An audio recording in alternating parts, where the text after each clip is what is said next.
بسم الله الرحمن الرحيم والصلاة والسلام على رسول الله hadii alla qadaro waxaan wadaagi doonaa saddex eray oo afkeena ka mid ah ujeedkooda ama macnaha ay leeyihiin.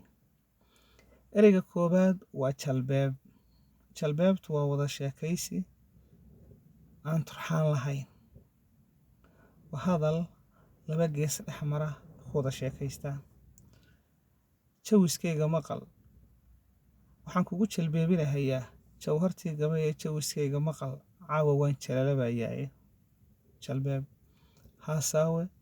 Hasaawuhu waa wada sheekaysi laba qof dhex mara. Wata Soomaalidu tirada saddex lama raaco. Ma horeeye, ma hambeeye iyo ma haasawshe. Kolkay labada qof wada socdaan waanu mid ahaan sheekeeyaa oo qofkan ay wada socdaan ka dhargiyaa sheekooyin maadiya murtiba isugu lifaaqan. Ereyga u dambeeya ee aan wadaagaynaa waa akeekin. Akeekin oo ah macna ahaan muran. Ingiriis, Axmaar iyo Talyaan way akeekimaya arligaa la kala boobayaa.